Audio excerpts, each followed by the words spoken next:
turn the world on with a smile. You can take a nothing day and suddenly make it all seem worthwhile. Well, it's you, girl, and you should know it. With each glance and every little movement you show it. Love is all around, no need to fake it. You can never down, why don't you take it? You're gonna make it after all. The only thing that made it slightly bearable returning from Paris was knowing that I get to see Sparks again next weekend for 2 shows. But I'm getting ahead of myself.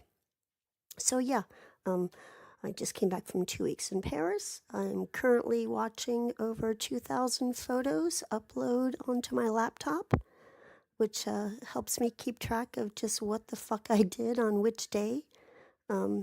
And the days when I did absolutely nothing. And I have a lot to talk about, so I'm not going to do it in one huge, mega, long fucking episode. I'm going to do it in a bunch of segments. And, yeah. So, and I'm a little distracted right now because it's just weird being back in my apartment. It's very nice being back in my apartment. I love my home. A quick update for those who have known of me talking about my neighbors in my lovely apartment building. Let's go ahead and just cut to the chase there and talk about my neighbors for a second, shall we? All right.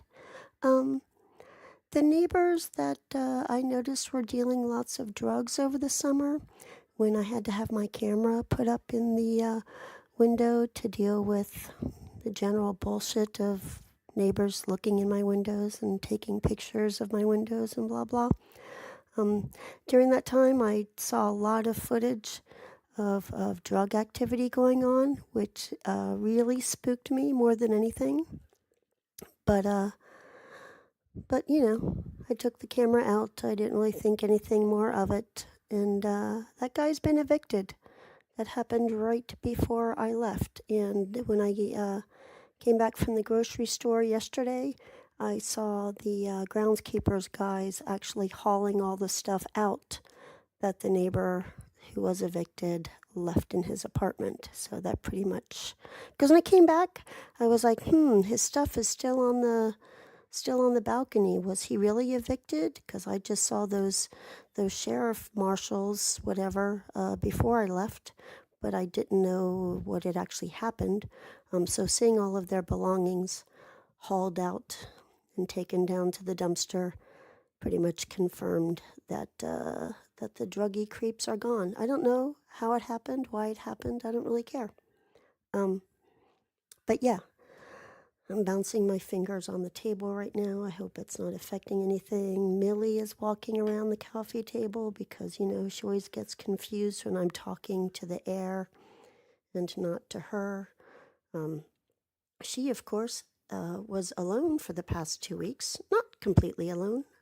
My darling friend, Kayla, came and took care of her for the past 2 weeks.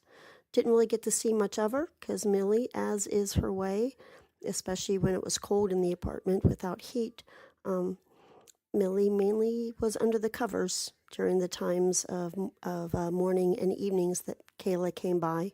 I would get little updates from her about the fact that she petted Millie above the covers, kind of like, you know, fondling a person above the pants or above the blouse. I don't know. Why did I just make that sexual with my back in America? Is that why? I don't know. Okay.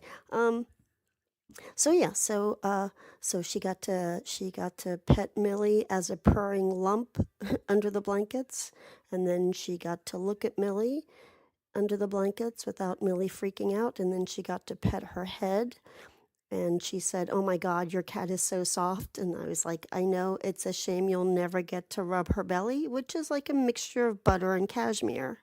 That's how fucking soft my cat is.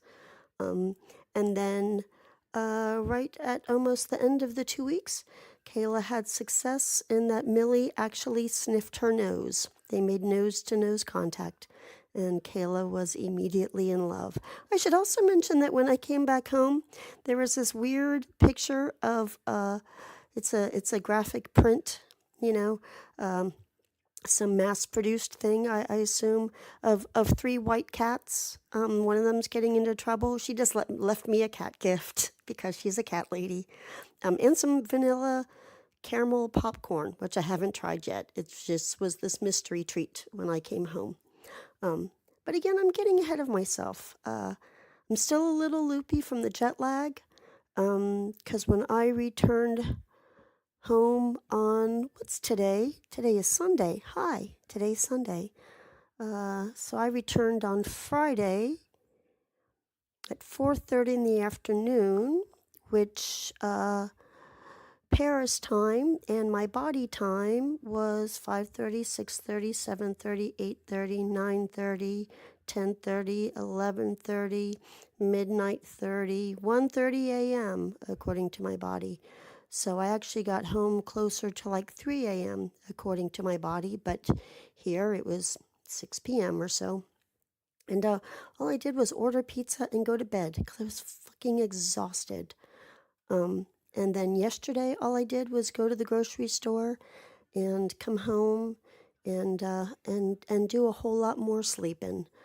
So I think I'm caught up, but it's still just, traveling can be disorienting, sometimes in really, really wonderful ways. So anyway, I'm going to be spacier than usual. It's weird being alone for the first time in 2 weeks, because I was basically living with someone for 2 weeks, which turns out was awesome.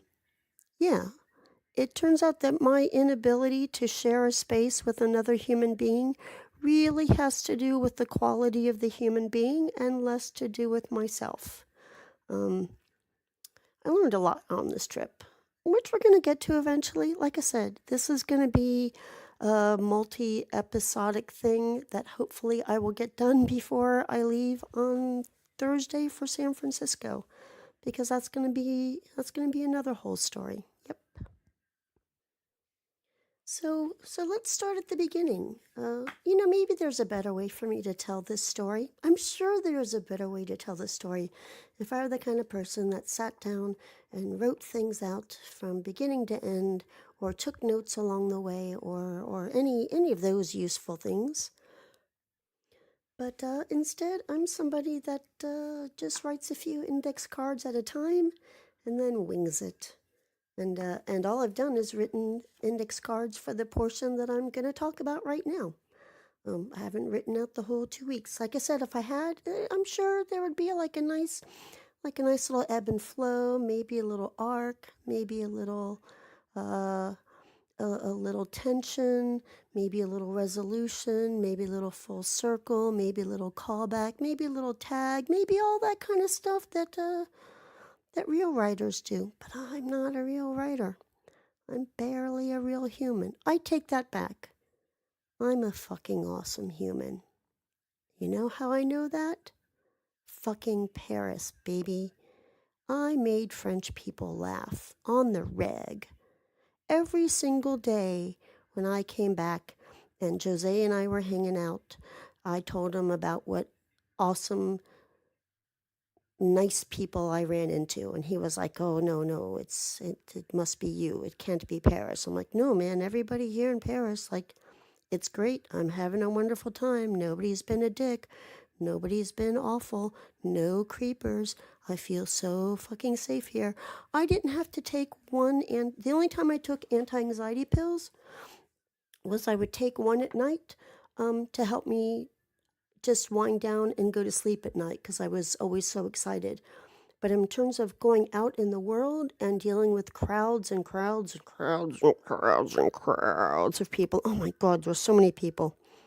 So many people. It was so weird being surrounded by huge, tall buildings. I'm getting ahead of myself. And I'm going to probably end up repeating this in a later episode. You know why? Because it's not on the note cards that I have right here in front of me to talk to you about.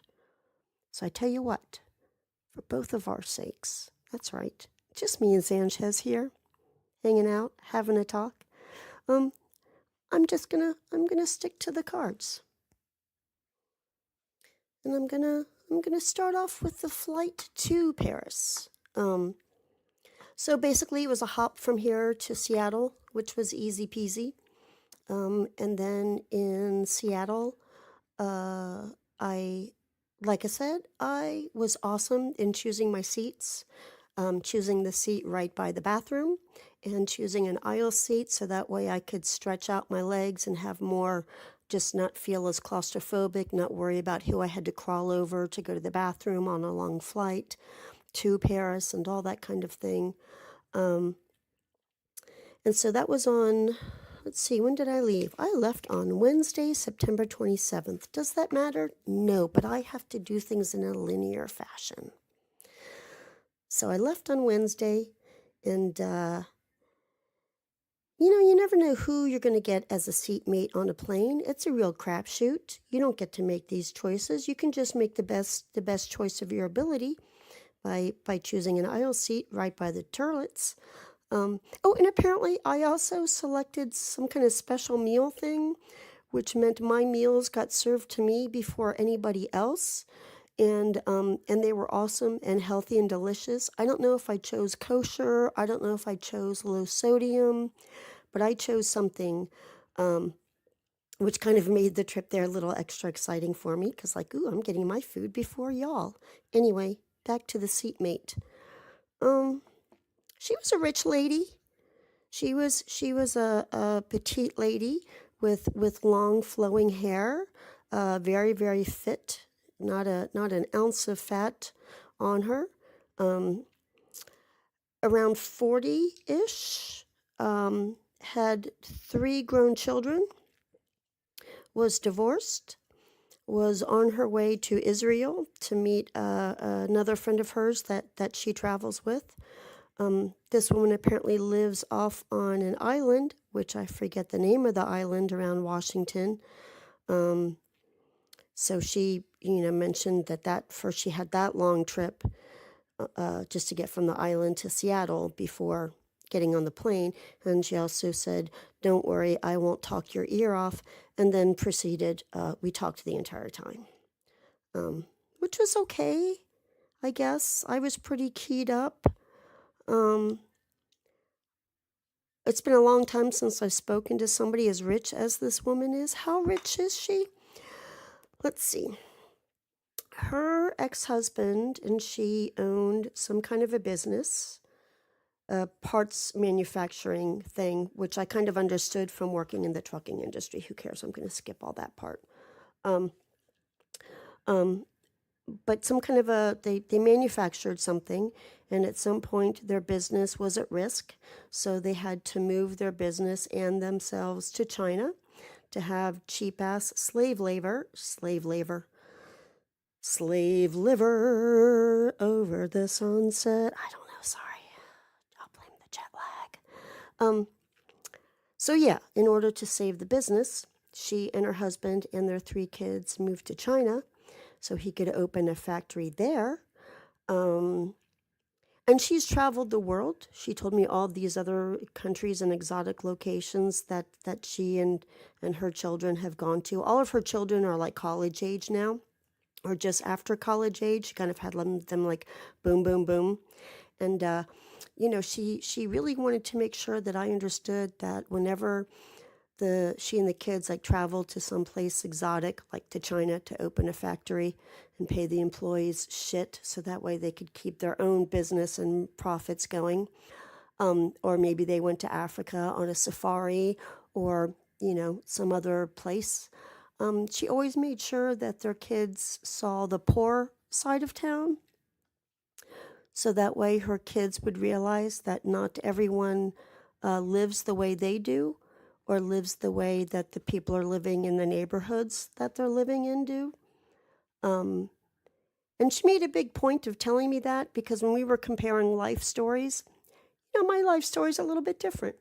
It doesn't really involve having money, especially now, and certainly in my younger years, living in inner city DC and blah, blah, blah. So she wanted to make this big point to me that, her kids understood what poverty looked like. Which really just kind of sounded like she, like like a kind of treating humanity like a shopping mall.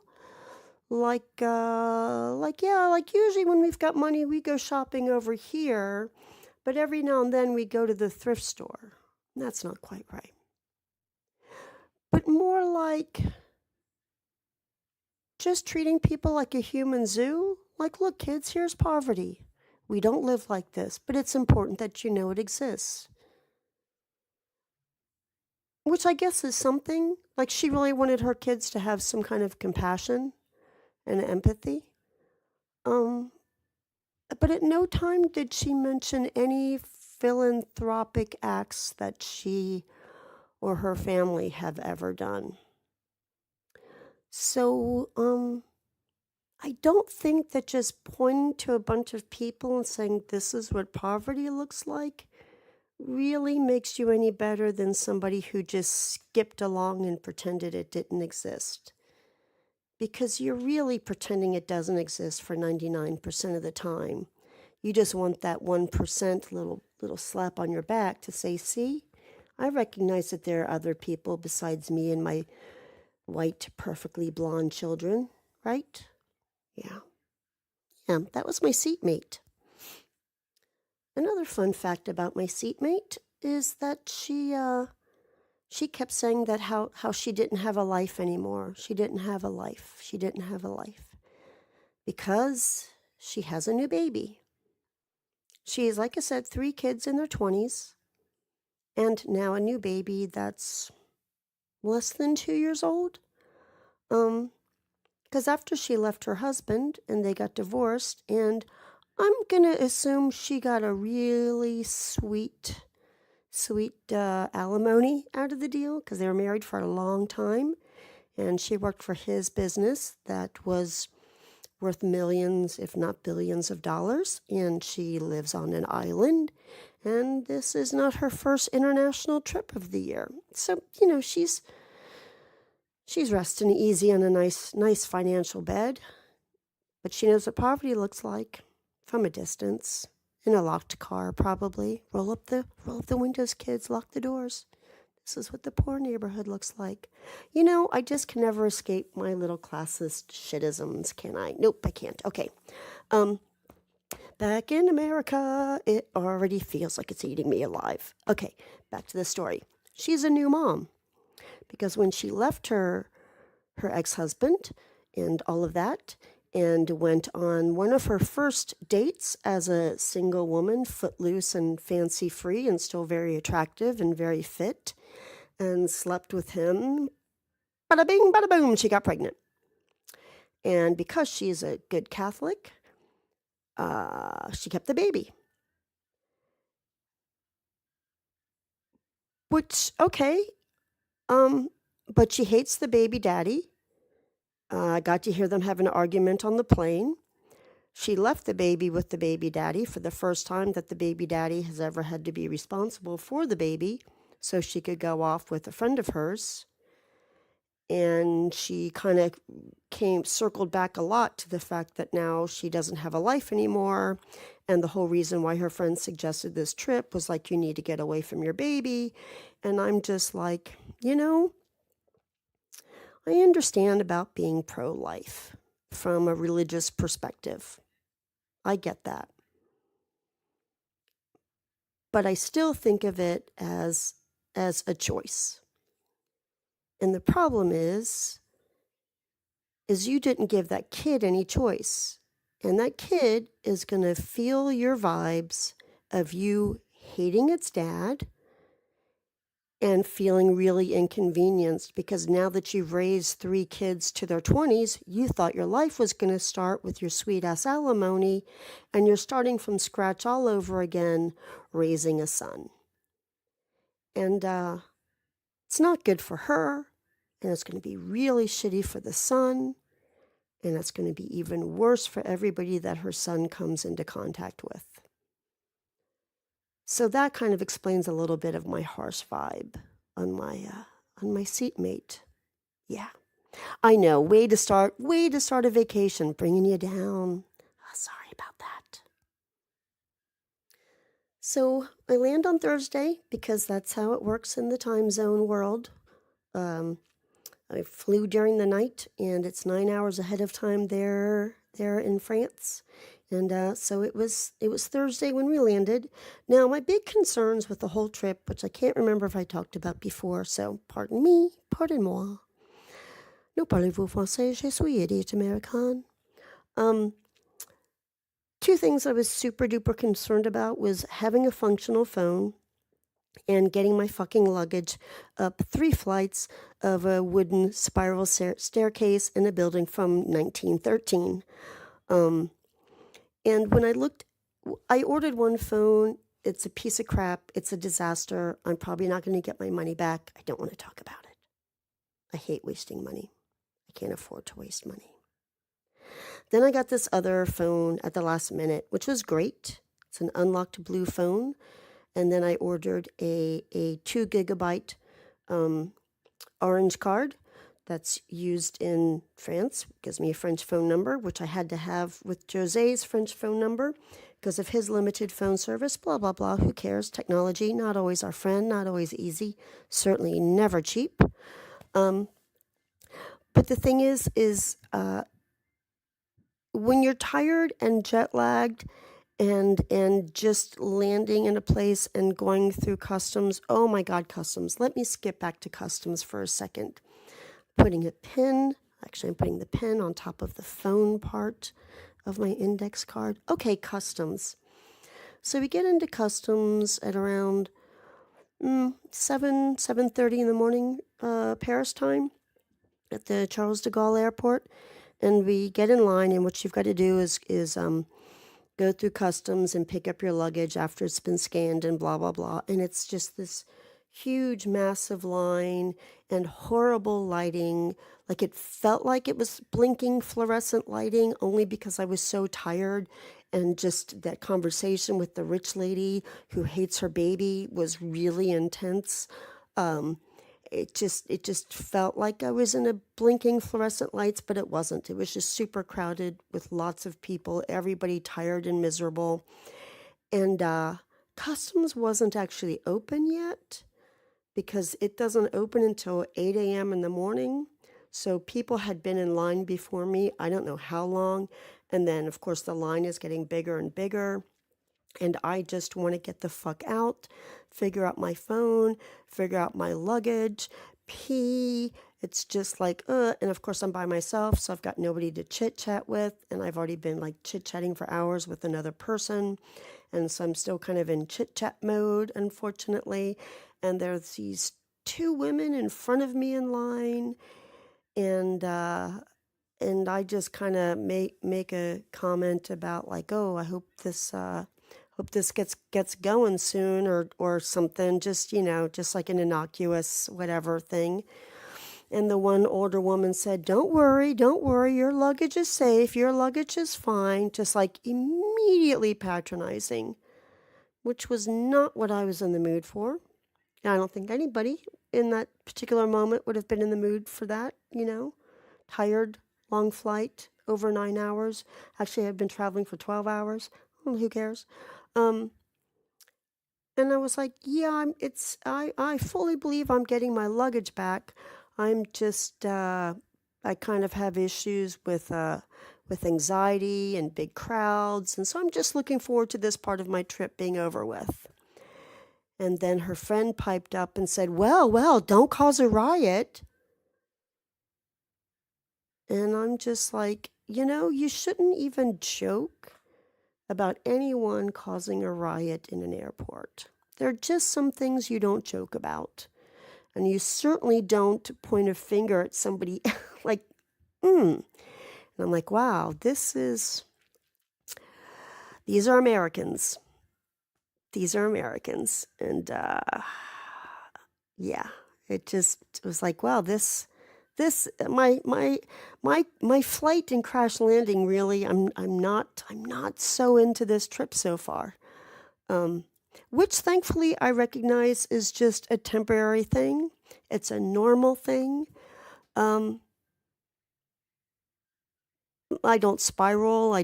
Nothing. It's just like, oh, well, that sucked. I'm going to shut the fuck up and just plaster a smile on my face and and get through this line, which once customs staff showed up, everything went smoothly and quickly, and then boom.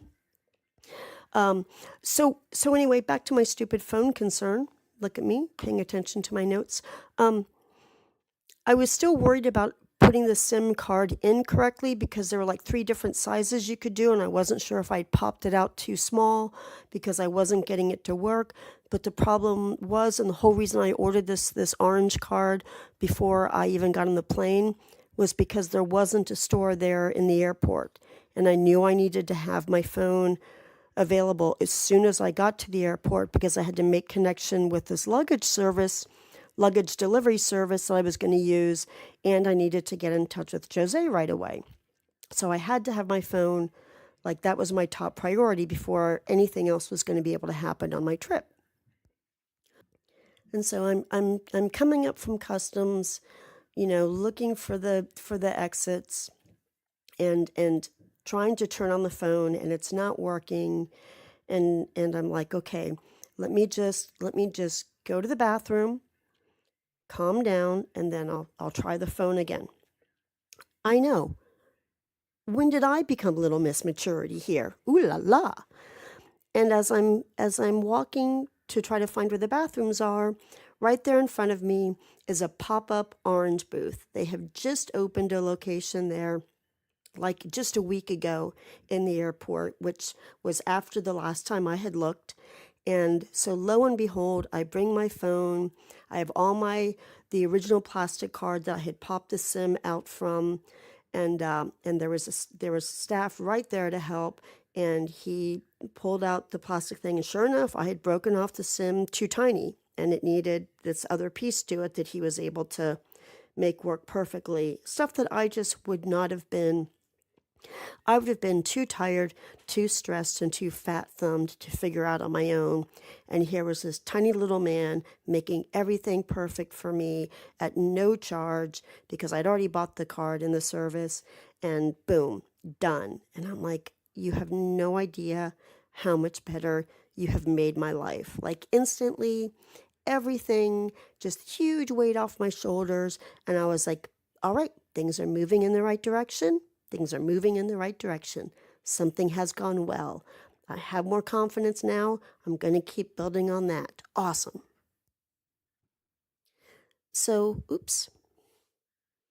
So like I said, I also snagged this luggage storage delivery service for 30 euros. Let me just say right now that the number one expense of this trip was the plane ticket. The number 2 cost of the trip was cab fare to and from the airports.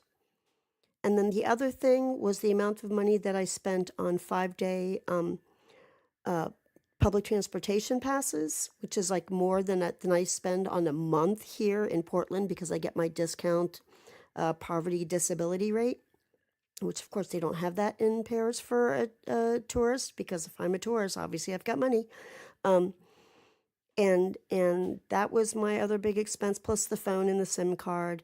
And those were all my big expenses because I didn't go to museums. I'm getting ahead of myself. But the other thing that I spent money on was the $30 so that somebody from this company, I forget their name already, I'll call them Expedia, even though it wasn't, would meet me at the airport, pick up my suitcase that I didn't want to drag up 3 flights of a spiral wooden staircase, and then they would deliver it that evening by the time Jose got home from work and before he went to the radio station at Radio Libertaire to do this 3-hour philosophical radio show that he does. Did I mention that I was staying with an anarchist? Who else would I be staying with but an anarchist? Of course.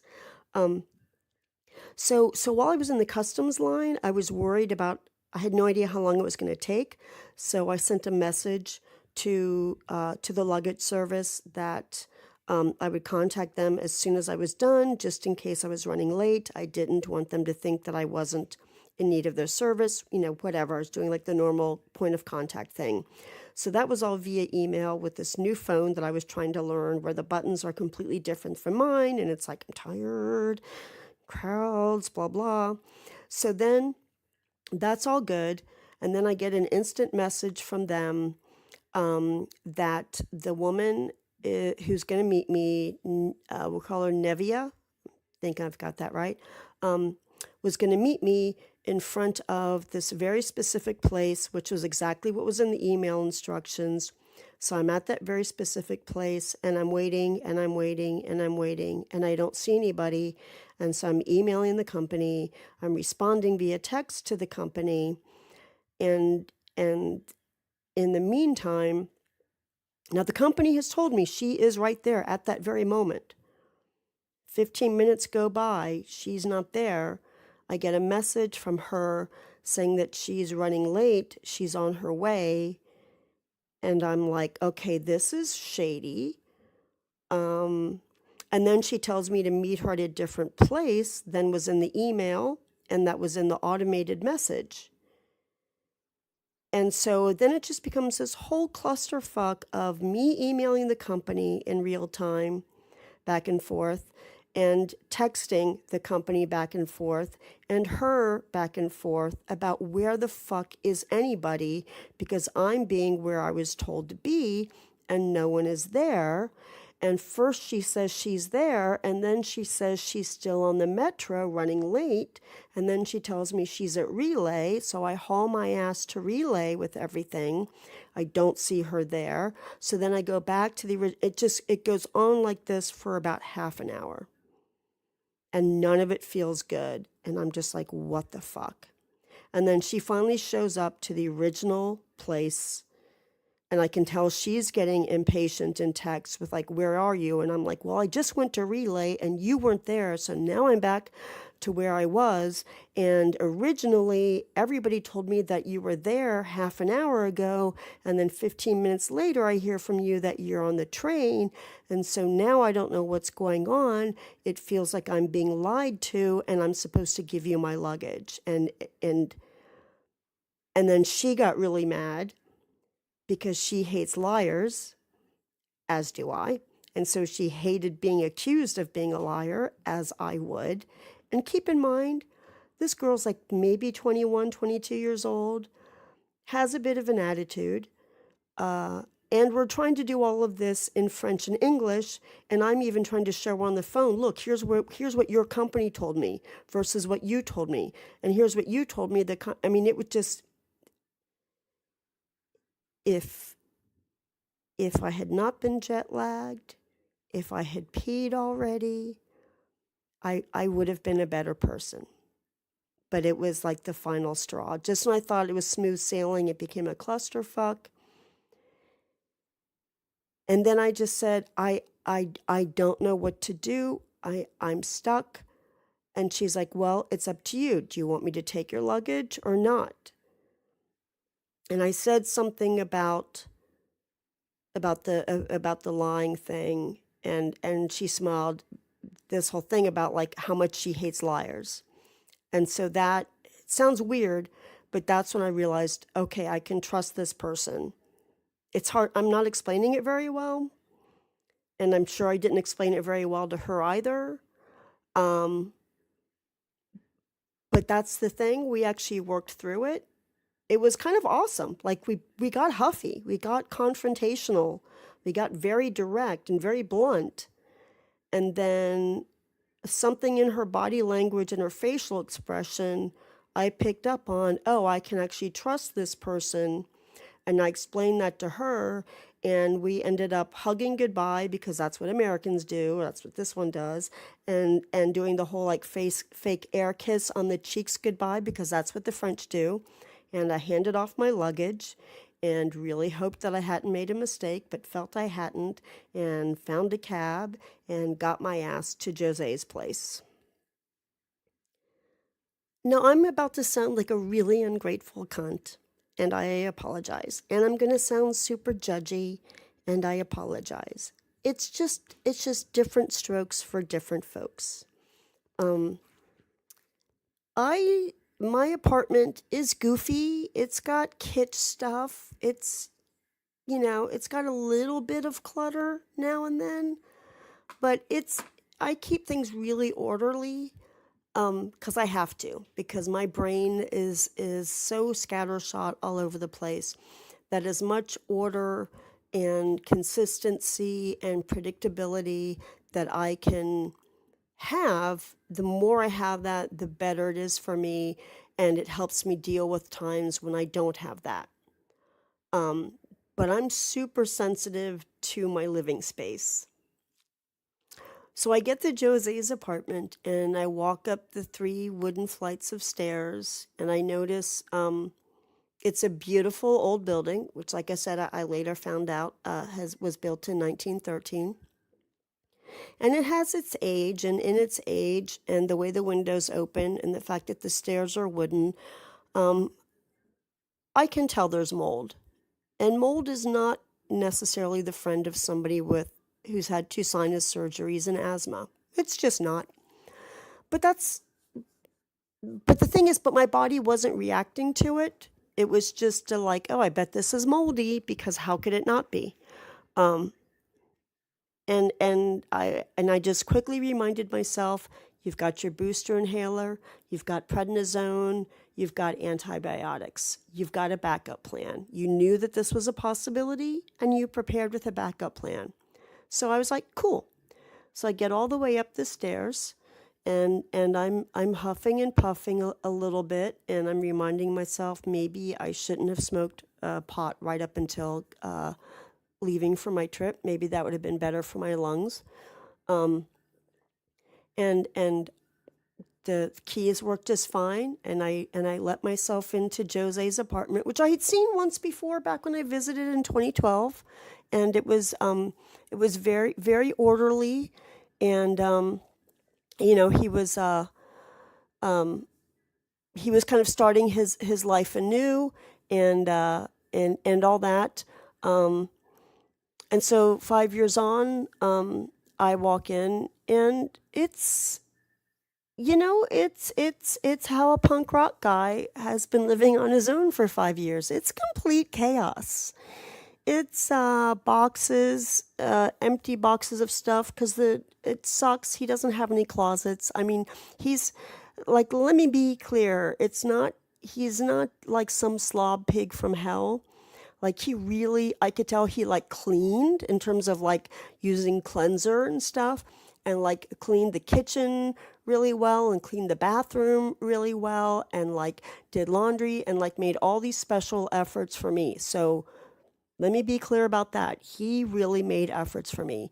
He's super stymied by the fact that he's got no fucking closets in a 2-bedroom apartment. And he's got musical equipment, which comes in boxes, and you want to keep the boxes for it. And he also has to keep boxes because he mails out CDs and cassettes and stuff, because he does a record label. And he has tons of books because he's a smart guy. And you run in, even in his kitchen, he's got no counter space. I actually doubled his counter space my first day there when I did the dishes, and I turned the dish drainer around from being vertical. I switched it to horizontal so I could make a sandwich for myself. And when Jose came home from work and saw that, he was like, oh my God, you've doubled my kitchen space. I can't believe I've been here for 5 years and didn't even realize I could do that. And I'm like, that's how tight the space is there. His washing machine is also his hamper. He has no storage for things, and it shows. And I had joked about, like, I'll whip this place into shape, because that's all my brain wants to do when things are a mess. All my brain wants to do, and my physical energy gets really restless, because all I want to do is clean and straighten and fix it. Like, I still can't walk into a bookstore or a library and not automatically straighten a shelf of crooked books from all my years working in bookstores. And he had piles of crooked books and stuff, just piles of stuff everywhere, where I felt like if I sneezed too hard, it would all fall on me. And when I joked about like whipping into shape, and I made it really like, oh, I'm just joking, like, your place is great. And he's like, no, like if you think you can, like, please, by all means, like, I would love it, because like I really am good at organizing when you move around as much as I have, and it's just a very therapeutic, meditative thing for me to do is to put shit in order. Um, but he warned me that it was the dustiest apartment he'd ever lived in, and he didn't want to set off my asthma. And sure enough, I did see like what the layers of dust were. Even though he'd made this big effort, like I said, he really made an effort. I'm not talking ill of him, and I know that I'm sounding kind of ungrateful because it's a free fucking place to stay. But that's why I didn't actually put it in order, because I kind of started to one day when I just moved this bowl and I saw how thick that I was like, yeah, if I start, I'm going to spend my entire first week just putting this apartment in order, because once I start, I won't be able to stop, and I could end up making myself sick. So it very quickly became for me, like when I just looked around, I mean, my mouth kind of fell open, because in the room that I was staying in, it was obvious that the apartment above had leaked because part of the wallpaper on the wall was peeled off from all the moisture. And he was waiting for it to dry out before he was going to like re-wallpaper it and stuff. And I'm just thinking, well, that's got to be mold that I'm sleeping in. But again, I just reminded myself, prednisone, antibiotics. This is a free place to stay. I can open the windows. I'm on the 3rd floor, which was very exciting for somebody who only lives on the 1st floor.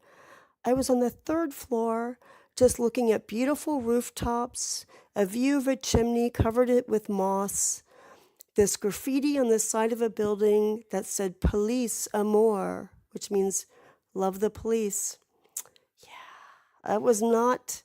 He thought originally it was some ironic graffiti, but given some of the terrorist activity there, and given the neighborhood, and the fact that you do see military armed guards always walking in groups of 4, unless in groups of 8, like one day that I saw. But did I say I was going to be scattered? I was right. One of the things that Jose was really cool about reminding me was, because he knows of my issues with guns, was that it is completely normal in his neighborhood for 4 men at a time in full camo to walk around with AK-47s at the ready. There's a huge Hebrew school in the neighborhood. Terrorists can be anti-Semitic, and so the military police were a very welcome present for the Jewish community there, which is why that graffiti was not ironic. And he hated the fact that that's what he looked at outside of his window, because like I said, he's a fucking anarchist, a smart one, a pragmatic one, a realistic one, but still, in his heart of hearts, an anarchist. And that's what's on view from the bedroom window that I was staying in, and I also, my room was right off of the kitchen, so you see it from both those windows.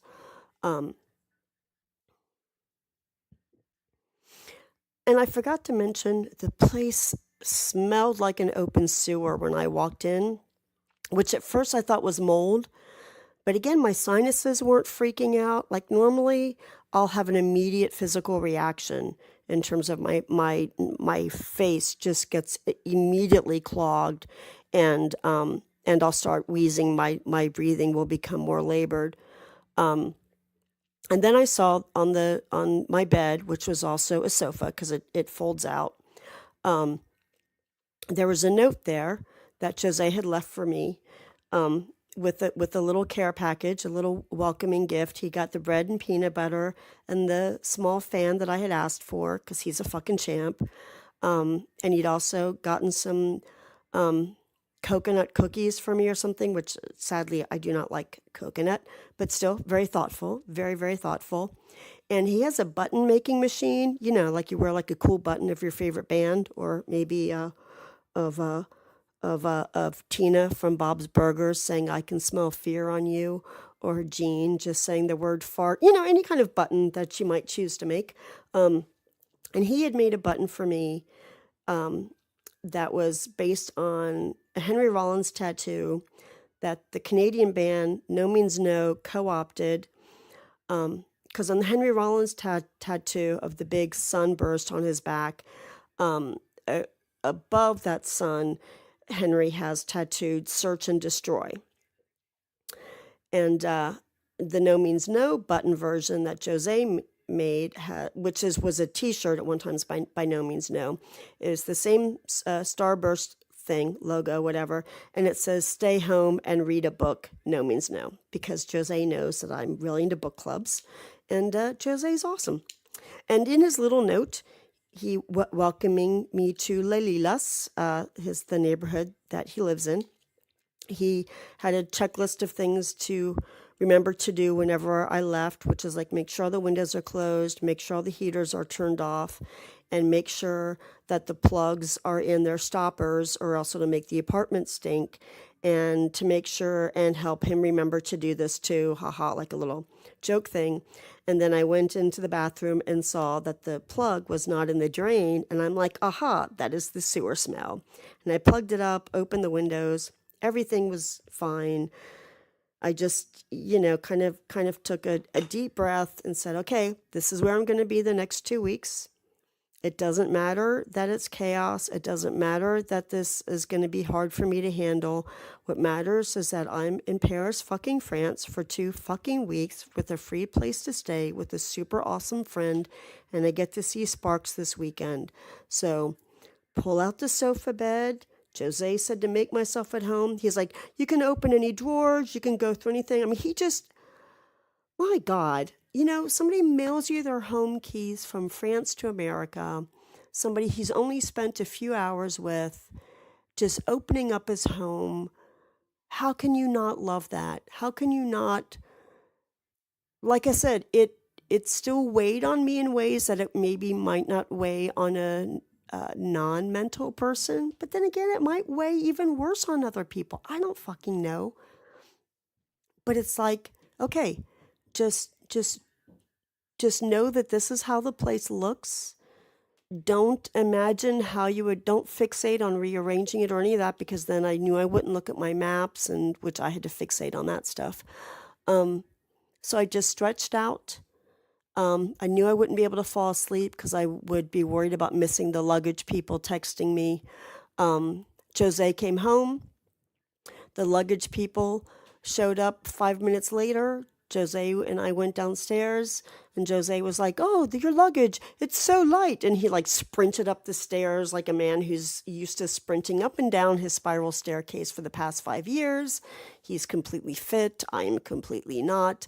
I slowly walked up, feeling my knees, not breathing as hard. And I'm going to say this, after 2 weeks, that staircase got shorter and shorter. Sure, I still went up and down it very slowly because I get fucking vertigo, and spiral staircases really bring that out in me, and my knees are fucked up. But my heart wasn't racing. I would be a little heavy breathing by the time I got to the top, but I was handling it like a champ. I like to think so. And so then my luggage shows up, and I get to have time to settle in because he's off to go do his radio show. And then that's where, again, it's just like, oh my God, I'm so tired. And I'm just constantly packing and unpacking and trying to figure out, like, where am I going to put my stuff? Because there's no closets.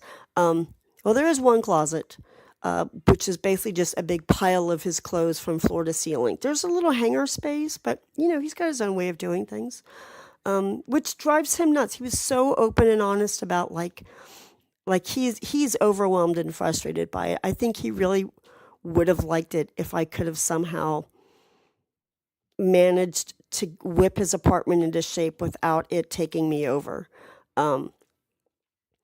Because that's the other thing.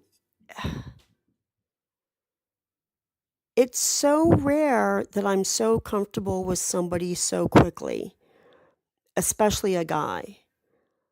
No red flags, no creepiness, no inappropriateness. I'm super excited with the chance to meet his girlfriend. Sorry, squirrel outside, squirrel.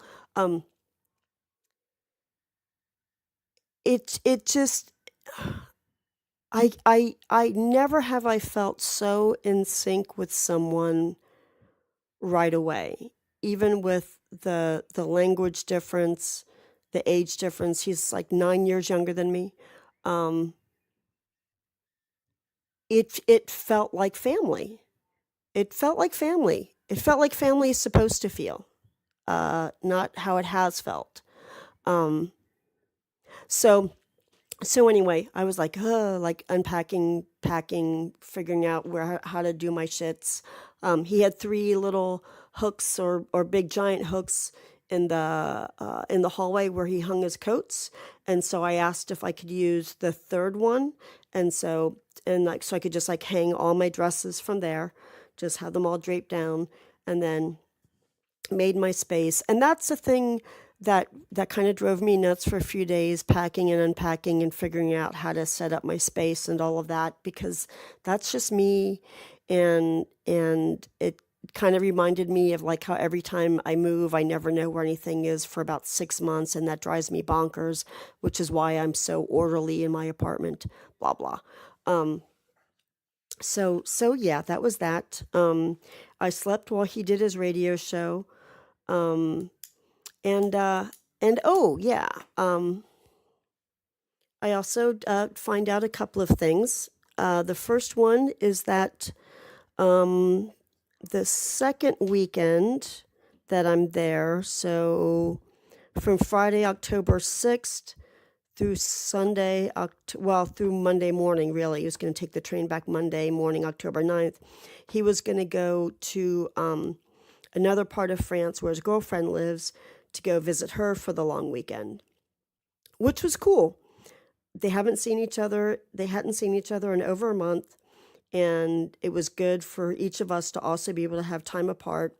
So all that was cool. Like, I didn't take any offense to it. I wasn't like, damn it, that's 4 less days with you. Instead, it was like, awesome.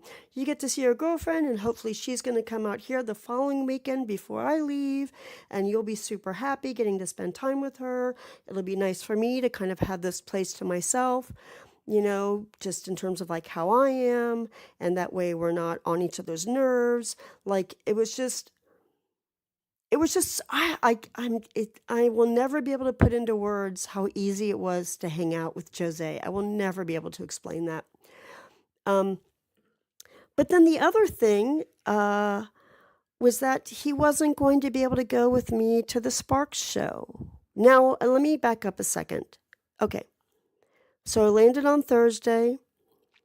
He's going to do the radio show. The Sparks show is Sunday, October 1st. And he's going to be able to go to the show, but unfortunately, that day, he's got to take the train way the fuck out of Paris. It's a couple of hours away to go to his family's, which he doesn't want to do. He does not enjoy his parents, especially his mother.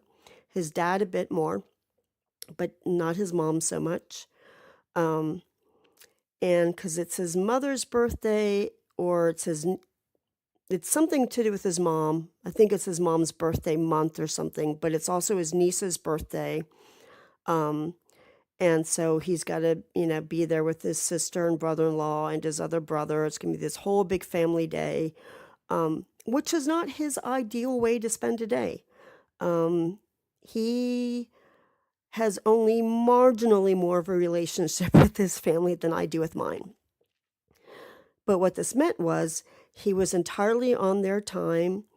They're not always understanding about him needing to get back to Paris. Even if he were to say, it's because I'm going to a concert with a friend of mine, that would still be something that his mom would freak out over. And I understand that, because my mom's a real piece of work too. The only problem for me was that was the only part of the trip that I hadn't mapped out, because I knew I would be going with Jose, so I wasn't worried about where the venue was, how I was going to get there, none of that. And also, I'll be selfish, I wanted a P placeholder. You know what a P placeholder is. You get your spot right up in front of the stage which is where I wanted to be for my first ever Sparks show. That's where I want to be for every show. It's where I almost always am for every show. I'm short and I can handle high volume without earplugs, motherfuckers. So, but when you need to go take a pee, somebody needs to hold your spot. I wasn't going to have a pee placeholder. I wasn't going to know how to get there. Then we were also worried about with the tickets in my name, and they're just printed out from the computer. They're not like, some special corporate looking tickets. Would he even be able to get in without me being there? How would he let me know when he would be there? Because once the show starts, I'm not going to be checking my phone anymore because I'm not an asshole to the entertainment, and I just want to enjoy my first fucking Spark show. So I was concerned about that one, but I was too exhausted to freak out. I didn't want to freak out. I was like, okay, this is Thursday night. I'll figure it out by Sunday. And I went to sleep, and which was wonderful because I needed sleep. Look at this. This is an hour long, and I've barely gotten to anything. See why I'm doing this in multiple episodes?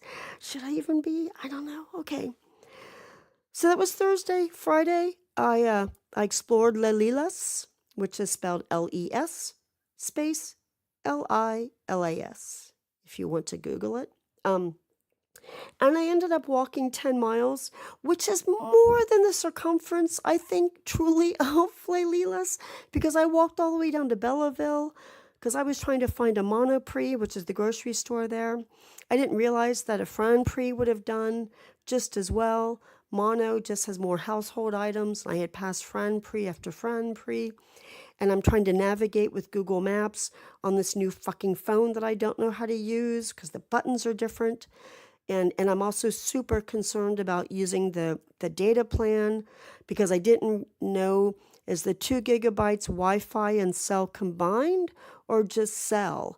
And so I was really stupid there. I came nowhere near using my 2 gigabytes because it wasn't until my first full week there that I realized, oh, it doesn't care about Wi-Fi usage, which is what most of the usage was because Jose had Wi-Fi. Anyway, so I was causing myself problems there.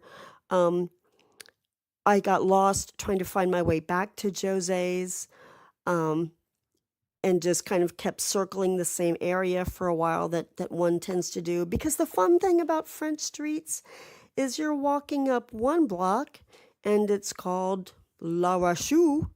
I'm just making up a name. And you cross the street. So you're on the next block of what seems like a long street, and suddenly La Rochelle has become La Duchamp. It's like the street changes names from block to block, kind of. It was not meant for me. It was difficult. And, but I took photos all along the way while I was getting lost. So that was fun. And walking back with my groceries from Monoprix, I slipped and fell straight on my ass. So that was awesome. How did I do that, you might ask? On a banana peel. Yeah, that's right. Apparently, I decided to do French comedy there in Paris. Maybe I was channeling their favorite dead comedian, Jerry Lewis. I don't know. But there we go. Slapstick comedy. Me, whoomp, boom, on a banana peel. And suddenly, this very handsome Frenchman. There were a lot of handsome Frenchmen. All with the perfect kind of grayish hair. No frat boys, no baseball caps, no steroids, no meatheads, just suave as fuck Frenchmen. And this dude, he like at first I was kind of trying to push myself up from the ground instead of letting him pull all of me up because I'm sure I weighed more than him, but he was fucking strong and I realized, let me just let this man gently lift me to my feet. And he did. He lifted me to my feet. He pointed to the banana peel, which I already realized what it was, because I've fallen before and I always look for a cause, God damn it.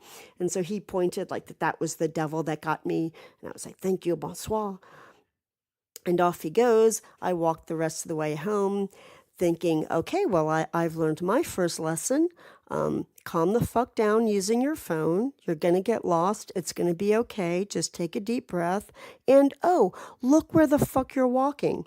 Because not only are there banana peels, but there's slippery dog shit, there's slippery leaves, there's random cracks, there's cobblestones. You can't just be looking at pretty and what the fuck can I take a picture of or just burn a hole in my memory. You gotta look at your fucking feet. And yeah, I was fine with the fact that I fell. I was fine with the fact that I walked 10 miles, that I didn't need to walk, but still kind of needed to walk because I had a lot of adrenaline and energy, and I wanted to see the lay of the land. I wanted to have an idea of where I was staying. And so all that was groovy. And then that Friday night, there was a show in Jose's neighborhood. It's kind of like the same mile I kept walking over and over again to catch the bus, which I'll get to later, and the metro station and the tramway, which I did not take, unfortunately. But up at this top of the hill was this place called Cirque Electrique, which is Electric Circus. And there's like red circus tents there, and there really is like a circus that goes on there, and it's kind of like a hipster circus. But then there's also this other tented space that has booths inside and a full bar, and bands perform. And then this outdoor space with picnic tables or tables and chairs that you can sit at. And then a covered space outdoors with tall tables that you can stand around, with your drinks in the pouring rain, which is what we ended up doing at some point when it was pouring rain. But inside the venue, it kind of reminded me of this place in Richmond because it smelled of French fries and it had booths. So it kind of reminded me of Rockets, also known as the Metro, if like you care about either name. Sorry. The bartender there, Mikayo, apparently he just said straight out, I love you, because I wasn't ordering any alcohol. I ordered a Pepsi or a Coke, and then later on he brought me hot lemon water while I was in the rain. And he was disappointed that he didn't know about the Sparks show and that he would be working, because he had learned of them through this French band that they had recorded a couple of songs with, and that's how he gotten into Sparks, whereas the only way that I had known about this French band that we were talking about was through Sparks. So anyway, we just chit-chatted. He was just super friendly, super nice. Because I was Jose's friend, that meant I got like special attention from everyone. It was kind of super great. Everybody, all of his friends were just so kind and so generous and so warm and so open. I've forgotten all of their names except for Pascal's, who was not there that night. But Jose would introduce me all around. Most of them spoke fairly decent English. They spoke excellent French. They were really good at the whole French thing. This one woman with dreadlocks, she is an archaeology student, and she was just really fascinating and really funny and really nice. And her boyfriend, who we referred to as the man, when he was he showed up later with a pile of records that he had found discarded. And there was one band that he didn't know that I knew of. Was it Heaven to Betsy? No, it was, I forget who it was. This Twee Olympia band that he was like, oh, they're good. I'm like, yeah, they're good. They're good twee pop. They were like a K Records, Co-Rock Stars thing. And he's like, oh, cool. But anyway, so when he was introduced to me, of course, he says, enchanté. I'm like, holy shit, I'm in Paris. Some like cute dude is saying enchanté when he meets me. This is Paris. Fuck yeah. This is awesome. Now I should also mention that when I came to Jose's, whenever I go anywhere, I try to bring like some little gift, some little treat, some little thing. So for Jose, I brought him a CD that was a rare limited edition CD by this Canadian singer that I knew he also liked. And I enjoy the CD, I enjoy the singer, but I didn't need to own it. You know me, I'm always getting rid of stuff. I'd rather have it go to somebody who doesn't have any of it. So I brought that for him. I still had this bubble gum unopened package of bubble gum and cards and whatever from Pee Wee's Playhouse. Yeah, I've had it since the 1980s. I still have 2 more of them, thank you very much. So I brought him one of those. I brought him a dinosaur postcard from Dinosaur Land in North or South Carolina because he loves dinosaurs. I had this other art postcard by a local artist, Jesse Reno. All of those 3 things, the Pee Wee's Playhouse pack, the dinosaur postcard, and the Jesse Reno postcard, immediately put up on his wall in a place of honor because he's cool like that. I also gave him my Portland T-shirt. That was a special limited edition thing that an ex-friend of mine made and gave to me back in 2012. He is a silk screener of T-shirts. He was hired by the production company of Grimm, the TV show that used to film here in Portland. And so Grimm is done by Paramount, so it's the Paramount logo. But instead of the electrical tower or whatever that's there on the Paramount logo, it's Sasquatch or Bigfoot, but we tend to call him Sasquatch here in Portland. So it's like, it's not a Portland t-shirt that you would ever find anywhere. Unless you're on the staff of Grimm or me, you're not going to have it. So I brought that for him, which he wore immediately the next day to teach kids in. So that was super cute. And what else did I bring him? Yes, I brought him some original punk rock photos that I had taken that aren't particularly good, but again, it's like, here you get to have here's this random thing, and one of them was a picture of Henry Rollins of Black Flag. As we've just mentioned, Jose gave me the No Means No Play on Black Flag button, and this was before Henry had the big sunburst tattoo on his back. It's even before he had Search and Destroy tattooed on his back.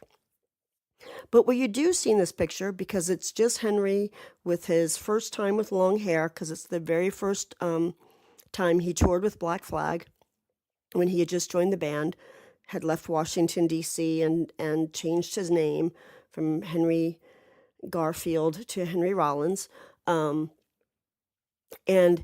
And in this picture, he's wearing his little super shorty shorts that he always wore, where if you were up front against the stage and kind of caught a glimpse with his legs apart, sometimes you would see more of Henry than you wanted to, at least more than I wanted to. I've seen far more cock and balls of Rollins than I've ever needed to. I've seen him whip his dick out.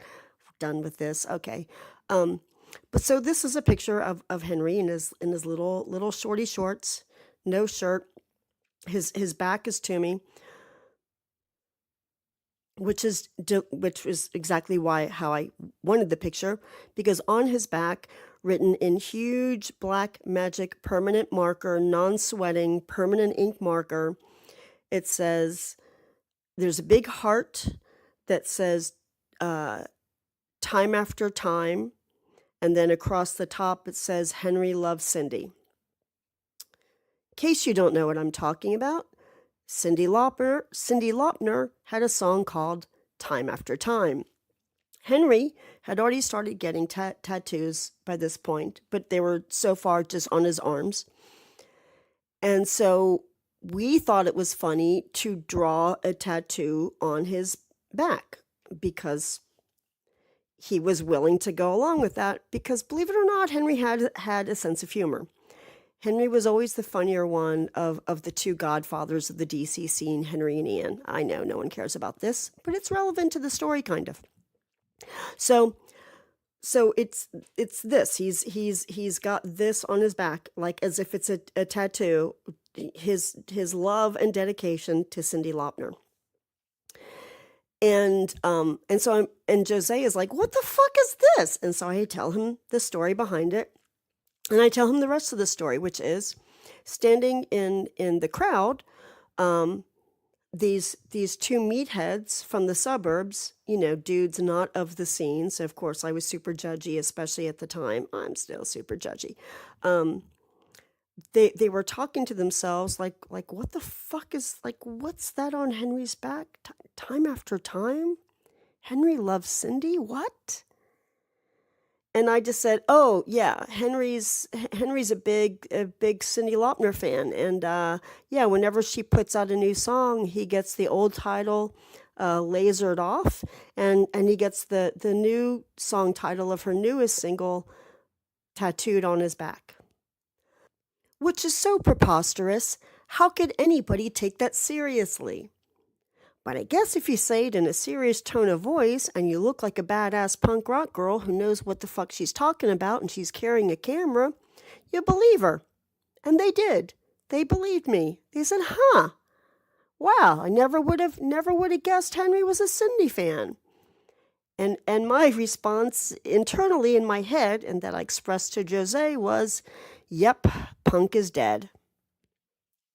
And I mention that story only because as Jose was introducing me to different people, because it's much easier for French speakers to speak in French before start launching in with English to the stranger here, he would explain in very rapid fire French that whole story, which I knew because the final thing he said was "punk is dead," and they would start laughing and then say, "Bonjour, welcome, blah blah." Got the double face kisses from everybody, and everybody just welcomed me like I had been there forever. There was one guy there who spoke English really really well because he's British.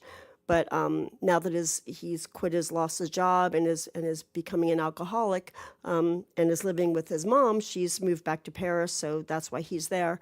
But he is somebody who has actually spent time with Crass, which is kind of interesting for somebody so young.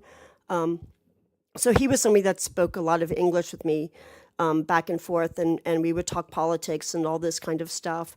And I explained to Jose later, like the difference between the Paris weirdo awesome music scene that he's a part of, and like I said, he has his own record label where he puts out stuff that he ends up just giving away to free to everybody. But the big difference was, if he had visited me back in the 80s in the DC scene during its heyday, and when I was like queen of this, not queen of the scene, but like I was like an integral part of it and at every show and taking pictures and blah blah blah, people would not have been as open and friendly to him. They just would have turned to him, wouldn't have made any effort to speak his language because, of course, it's French, and they just wouldn't have they wouldn't have bothered to make him feel welcome. That's just kind of how snobby the DC scene was. Paris kind of reminded me a lot of when I've gone up to Vancouver and Victoria for shows, and when I was spending time going to a bunch of No Means No shows and hanging around with all their friends, and everybody just being like, "Oh, come on in, any friend of theirs is a friend of ours. Gabba gabba hey, one of us, one of us." Well, that's how all of his friends were there at the venue, and it was just lovely. The band was also really fucking good. Aggressive techno, which is not something that you would imagine me liking, but if techno must be played, it must be played aggressively. And they kind of wore like costumes and like wigs, and of course it's all sung in French. And I asked the singer about the words afterwards, and actually asked the British guy like what he knew of the words and stuff afterwards, because I kind of, just because I don't understand the language, I still would like to know, like, what was I enjoying? Was he singing about killing kittens? Because maybe I would not enjoy it if that was the case. He was not singing about killing kittens. It's a lot of surreal, stream of conscious, oddball kind of stuff. Highly danceable. After walking 10 miles, I fucking danced my ass off. And we ended up walking home at 2 o'clock in the morning. So I guess by then, that was Saturday morning. Day before the Spark Show. Day before the Spark Show. Anyway, so so that was my first few days in Paris. I really can't emphasize enough how comfortable I was with Jose straight away. I mean, of course, we've been like online friends for years. I've always been very open with him about what I'm going through. I let him know about some recent unusual behavior from my ex-husband. And I've been very candid about being on disability and adjusting to poverty and dealing with creepy men and blah blah blah, and about when I was harassed at the food bank. And he understands about food banks because his girlfriend uses one. And as we were talking, he's like, yeah, you know, you and my girlfriend have a lot in common in terms of negative experiences and how your families are. And it's like the more he was talking about her, the more I couldn't wait to meet her. And she was really excited about meeting me, which is just so adorable, so sweet. But all of it, like I said, all of his friends there at the show, the bartender looking after me, you know, talking to me for a long time, ignoring customers, which isn't the best thing to do. I just felt so comfortable and so at home in ways that I haven't always felt here in Portland, like going out with my old friend Suzanne and her friends to the shows that they were playing. I just always felt like I was an outsider and like a third wheel and like I didn't fit in. And it's a lot of why I just stopped bothering going to shows with them, even when she still lived here, and I would have had a safe way home at night. It's like I didn't enjoy hanging out with her and her friends, and I thought, oh, it just must be because my anxiety is too bad or my depression is too bad. No, it turns out that I kind of respond appropriately to how I'm treated.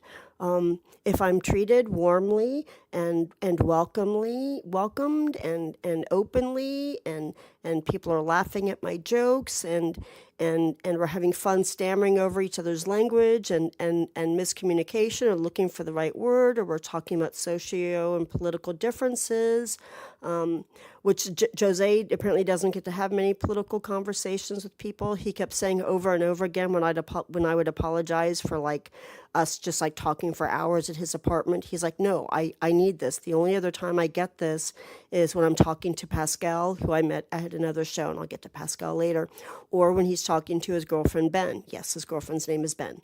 I didn't ask what it's short for because it's none of my business. I just like to know that she's Ben.